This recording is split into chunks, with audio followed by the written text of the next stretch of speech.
यूं ही गोल्ड नहीं आते साहब, सूरज से पहले उठकर सूरज को जगाना पड़ता है। यूं ही गोल्ड नहीं आते साहब, सूरज से पहले उठकर सूरज को जगाना पड़ता है। सर्दी बरसात और गर्मी में खुद को जलाना पड़ता है। जय हिंद साथियों, स्वागत है आप सभी का आपके अपने favourite education platform police academy Rajasthan पर। आज है साथियों 15 अप्रैल 2022 और आज आपके जितने भी राजस्थान करंट अफेयर के क्वेश्चन बनते हैं वो आपको इस क्लास में देखने को मिलेंगे। डेली क्लास चल रही है, राजस्थान पुलिस कांस्टेबल का एग्जाम आपके नजदीक है और कोशिश है कि सारा करंट अफेयर आपको अगले कुछ दिनों में कंप्लीट करवा दिया जाए। तो डेली क्लास अटेंड करो, एक भी दिन एक भी टाइम आपके क्लास मिस नहीं होगी, वादा है साथियों। चाहे कुछ भी हो जाए, कुछ भी बोले तो कुछ भी, क्लास आपकी किसी भी हालत में मिस नहीं होने देंगे। बस आप डेली क्लास अटेंड करते रहो, बाकी सिलेक्शन आपका 100% लिखा हुआ है अगर डेली क्लास लेते हो तो। एक भी क्वेश्चन राजस्थान करंट अफेयर का बाहर नहीं जाएगा, बिल्कुल बेफिक्र होकर क्लास अटेंड करो। अभी तक क्लास को लाइक नहीं किया तो लाइक जरूर कर दे और चैनल पर अगर नए हो तो चैनल को सब्सक्राइब करो ताकि आपको डेली राजस्थान करंट अफेयर की क्लास और साथ में आपके जो भी नई भर्तियां आती है उनकी जानकारी सबसे पहले प्राप्त हो। तो चलिए साथियों देखते हैं पहला क्वेश्चन। सबसे कम टाइम में सबसे ज्यादा क्वेश्चन करवाने वाली क्लास के साथ बने हुए हैं आप। राज्य खनन एवं पेट्रोलियम विभाग के अनुसार वित्त वर्ष 2021-22 के दौरान प्रदेश में रिकॉर्ड कितनी प्राकृतिक गैस का उत्पादन हुआ है। तो आंकड़ा आ चुका है आपके 21-22 का रिकॉर्ड तोड़ आपके प्राकृतिक गैस का उत्पादन हुआ है। किसके अनुसार? राज्य खनन एवं पेट्रोलियम विभाग के अनुसार। तो अब बतानी है आपको मात्रा की कितनी आपके टोटल प्राकृतिक गैस का खनन हुआ है, उत्खनन हुआ है। तो राइट आंसर है साथियों 384.54 मिलियन क्यूबिक मीटर। तो देख लीजिए आराम से आंकड़ा 384.54 मिलियन क्यूबिक मीटर आपके इतना प्राकृतिक गैस का उत्पादन हुआ है। अगला क्वेश्चन, हाल ही में राजस्थान के किस जिले में वर्ष 2023 में 108वीं भारतीय विज्ञान कांग्रेस का आयोजन होगा। जो आपके भारतीय विज्ञान कांग्रेस है इसका आयोजन कहां पर होगा वर्ष 2023 में? तो राइट आंसर है साथियों इसका उदयपुर जिले में। कहां पर? उदयपुर जिले में। नेक्स्ट क्वेश्चन, राजस्थान राज्य विद्युत उत्पादन निगम को पारसा ईस्ट कांटा बासन कोल ब्लॉक के दूसरे चरण में खनन की अनुमति मिली है। तो किस राज्य में यह स्थित है? तो यह साथियों आपके छत्तीसगढ़ में स्थित है। कहां पर स्थित है? छत्तीसगढ़ में स्थित है। कौन सा? पारसा ईस्ट कांटा बासन कोल ब्लॉक। इसके दूसरे चरण में खनन की अनुमति मिली है क्योंकि राजस्थान में आजकल आपको पता ही होगा बिजली का क्या हालचाल है, बहुत ज्यादा परेशानी हो रही है। तो क्योंकि कोयले की मात्रा बहुत ही ज्यादा कम हो गई है तो उसी के लिए छत्तीसगढ़ राज्य ने आगे आकर हमारी मदद की है, जिसकी तस्वीर आप देख सकते हो ऑफिशियल तौर पर न्यूज 18 राजस्थान की तरफ से।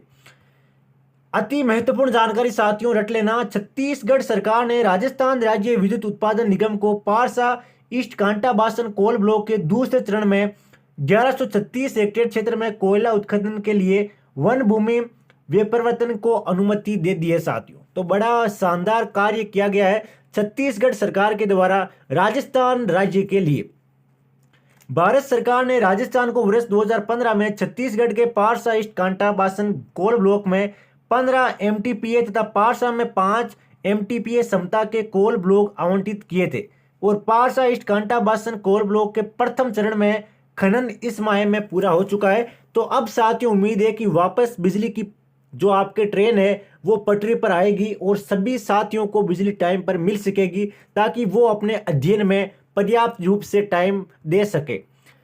अगला क्वेश्चन की मतलब प्रश्न आपके किस प्रकार से घूम सकता है कि राजस्थान के तापीय विद्युत गृहों को किस राज्य से कोयला मिलेगा।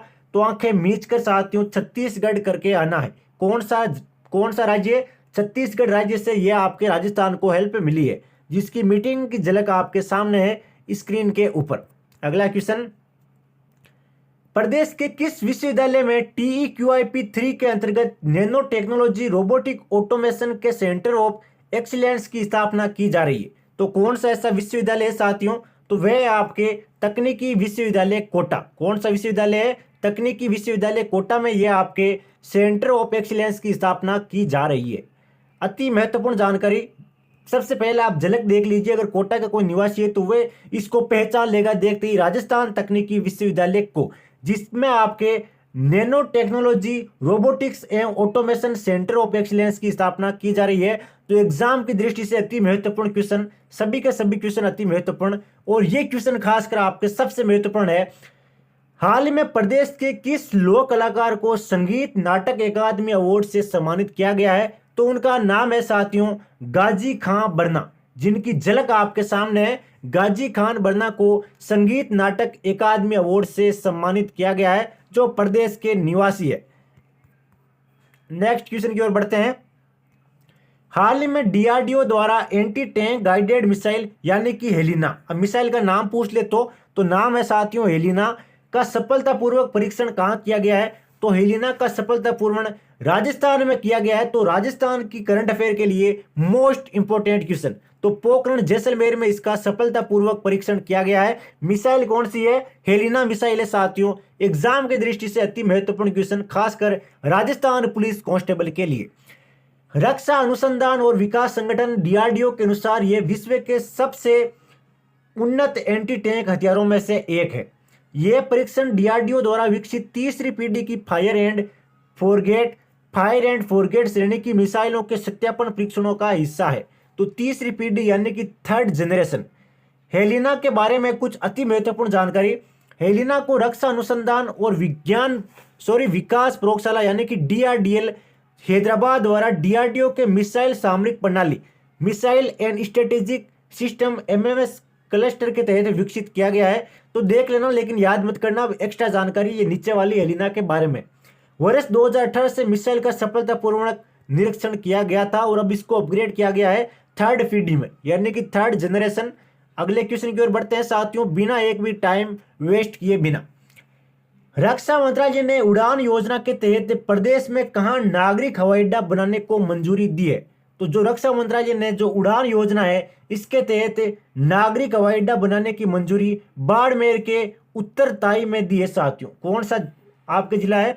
उत्तरलाई जिला बाड़मेर। रट लेना साथियों, अभी के अभी मोस्ट इंपोर्टेंट क्वेश्चन है आने वाले एग्जाम के लिए, अति महत्वपूर्ण जानकारी। उत्तरलाई स्टेशन एक सैन्य हवाई अड्डा है और उड़ान योजना की शुरुआत आपके 2016 में नागरिक उड्डयन मंत्रालय द्वारा की गई। तो शुरुआत कब की गई? 2016 में। किसके द्वारा की गई? नागरिक उड्डयन मंत्रालय के द्वारा। नेक्स्ट क्वेश्चन की ओर बढ़ते हैं। राज्य का कौन सा शहर देश के उन पहले 13 शहरों में शामिल हो गया है जहां 5G मोबाइल तकनीक लॉन्च की जाएगी सबसे पहले? अब देखिए दोस्तों कितना लेटेस्ट क्वेश्चन है। 5G के ऊपर जिस प्रकार से आजकल सॉफ्टवेयर डेवलप हो रहे हैं, 4G से 5G की तरफ शिफ्ट हो रहे हैं सारे मोबाइल, और उसमें सबसे पहला जिला कौन सा होगा? तो अपना दिमाग लगाइए, इन 4 जिलों में से कौन सा हो सकता है? तो मेरे ख्याल से आपने बिल्कुल सही अनुमान लगाया है, जयपुर जिला हो सकता है, क्योंकि एक तो राज्य की राजधानी है और एक जनसंख्या में सबसे बड़ा आपके प्रदेश में सबसे बड़ा जिला है। तो जयपुर में सबसे पहला आपके 5G लॉन्च किया जाएगा और एक तरीके से बढ़िया लोकेशन है 5G के लिए। नेक्स्ट क्वेश्चन की ओर बढ़ते हैं। नीति आयोग द्वारा जारी राज्य ऊर्जा और जलवायु सूचकांक 2022 में ओवरऑल राजस्थान किस रैंक पर है? तो राजस्थान को कौन सी रैंक मिली है? जो आपके राज्य ऊर्जा और जलवायु सूचकांक 2022 में नीति आयोग द्वारा जारी की गई है ये रिपोर्ट, उसमें राजस्थान को 25वीं रैंक मिली है साथ। अभी बिल्कुल लेटेस्ट क्वेश्चन है, बिल्कुल फ्रेश है, तो 25वीं रैंक मिली है राजस्थान को। अगला क्वेश्चन, अब ये क्वेश्चन सबसे महत्वपूर्ण है साथियों, वादा है किसी न किसी भाई के 100% एग्जाम में देखने को मिलेगा। इंदिरा रसोई योजना में 358 रसोइयों की संख्या को बढ़ाकर कितना कर दिया गया है? इस क्वेश्चन में आपके लगभग 5 क्वेश्चन कवर होंगे, अभी मैं बताऊंगा कैसे। तो इसका राइट आंसर है 1000। टोटल आपके 358 से बढ़ाकर 1000 कर दिया गया है। अब देखिए क्वेश्चन किस प्रकार से घूम सकता है कि इंदिरा रसोई योजना में रसोइयों की संख्या बढ़ाकर 1000 कर दी गई है। तो पहले रसोइयों की संख्या कितनी थी? तो पहले थी साथियों 358। अब इस जो ये पेज है आपके सामने, इसमें लगभग आपके 3-4 क्वेश्चन कवर होंगे, जिसमें पहला है कि इसकी शुरुआत कब हुई? तो इसकी शुरुआत हुई 20 अगस्त 2020 से। और इसका संकल्प क्या है यानी कि शीर्षक? तो ये आपके कोई भूखा न सोए। सबसे शानदार काम मानता हूं मैं ये पूरे बजट का। स्वायत्त शासन विभाग इसका नोडल विभाग है। तो नोडल विभाग कौन सा है? स्वायत्त शासन विभाग, जो इसका पूरा देखरेख करता है। इस योजना के तहत राज्य के शहरी गरीब लोगों को मात्र 8 रुपए में गुणवत्तापूर्वक पौष्टिक भोजन दिया जा रहा है। तो पहले 8 रुपए था, अब देखिए आगे किस प्रकार से शानदार क्वेश्चन बनते हैं। पहले इस योजना में राज्य सरकार द्वारा प्रति थाली अनुदान की राशि 12 रुपये थी और अब 1 जनवरी 2022 को बढ़ाकर 17 रुपये कर दिया गया है। सबसे महत्वपूर्ण क्वेश्चन है साथियों, क्योंकि पिछले 6 महीने का करंट अफेयर आता है। तो पहले कितने था? पहले 12 रुपये था साथियों, और अब कितना हो गया सर? तो अब हो गया है पूरे 17 रुपये। तो क्वेश्चन आ सकता है कि बढ़ाया कब किया गया? तो 1 जनवरी 2022 को बढ़ाया गया। अब आप बताइए साथियों, क्वेश्चन कैसा भी घूम जाए आप राइट करके आओगे या नहीं? नेक्स्ट जानकारी, राज्य सरकार इस योजना पर प्रतिवर्ष 100 करोड़ रुपए खर्च करेगी। तो पूरा निचोड़ एक तरीके से आपके सामने है इंदिरा रसोई योजना के ऊपर। संकल्प से लेकर साथियों जो भी इसमें खान पान मिलता है वो भी बात कर लेते हैं। इस योजना के तहत 100 ग्राम दाल, 100 ग्राम सब्जियां और 250 ग्राम चपाती और अचार दिया जाता है। कितना शानदार काम है। इंदिरा रसोई योजना में 358 इंदिरा रसोइयों का संचालन किया जा रहा था और अब इसको बढ़ाकर 1000 कर दिया गया है। तो सबसे महत्वपूर्ण प्रश्न है आज का दोस्तों। 5 से 6 क्वेश्चन आपके कवर हो चुके हैं। अगले क्वेश्चन की ओर बढ़ते हैं। इसी के साथ राज्य में कृषि गणना 2015-16 के अनुसार कुल महिला प्रचलित भूमि जोतों की संख्या कितनी है? तो कुल भूमि जोतों की संख्या है 7.75 लाख। कितनी है दोस्तों? 7.75 लाख है टोटल आपके महिला प्रचलित भूमि जोतों की संख्या। महिला भूमि जोतों की संख्या में 41.94% की वृद्धि हुई है। अगर वृद्धि पूछ ले तो कितनी हुई है? तो लगभग 42% के आसपास आपके वृद्धि है। सीमांत, लघु, अर्ध मध्यम, मध्यम एवं बड़े आकार की वर्गीकृत महिला जोत धारकों को कुल जोतों से क्रम से 49.55% और 20.77% और 14.97%, 11.74% एवं 2.97% आपके टोटल लाभ होता है। यह भी आपको ध्यान में रखकर चलना है। राज्य में वर्ष 2010-11 में महिला भूमि जोतों का क्षेत्रफल कितना था? तो यह था 13.30 लाख, जो वर्ष 2015-16 में बढ़कर आपके 16.55 लाख हेक्टेयर हो गया है साथियों। तो देखिए वापस एक क्वेश्चन से आपके 4-5 क्वेश्चन कवर होते हुए महिला भूमि जोतों के कुल क्षेत्रफल में 24.44% की वृद्धि दर्ज की गई है। तो वृद्धि कितनी हुई है? 24.44%।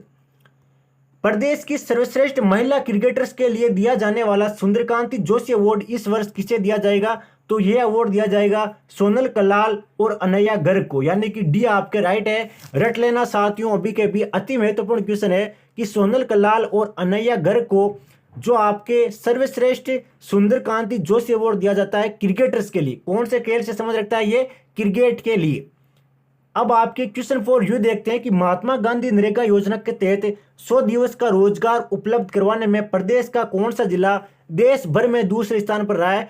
तो डेली क्लास में कराया हुआ क्वेश्चन है, आपको आना चाहिए साथियों। मोस्ट इंपोर्टेंट क्वेश्चन है, वादा है छपेगा। आंसर ऑफ लास्ट क्वेश्चन देख लेते हैं कि राजस्थान की किस एथलीट ने आगामी एशियन व राष्ट्रमंडल खेलों के लिए क्वालिफाई कर लिया है? तो मंजूबाला सिंह ने यह कारनामा करके दिखाया है। राजस्थान जीके के 5 अति महत्वपूर्ण क्वेश्चन। मल्लीनाथ पशु मेला किस जिले में है? तो बाड़मेर जिले में है। महाराणा प्रताप का जन्म किस महल में हुआ? तो बादल महल में महाराणा प्रताप का जन्म हुआ। राय सिंह ने किसकी देखरेख में जूनागढ़ दुर्ग का निर्माण करवाया? तो करमचंद की देखरेख में जूनागढ़ दुर्ग का निर्माण करवाया गया। मान सिंह को फरजत की उपाधि किस मुगल बादशाह ने दी? तो अकबर ने यह उपाधि दी थी। राजस्थान का भूला बिसरा राजा किस शासक को कहते हैं? सबसे महत्वपूर्ण क्वेश्चन है। तो चंद्रसेन को इस नाम से उपाधि दी जाती है। आज की क्लास में साथियों इतना ही। बड़े शानदार और प्यारे क्वेश्चन कवर किए। तो मिलते हैं कल राजस्थान करंट अफेयर की क्लास के साथ। जय हिंद, जय भारत, वंदे मातरम।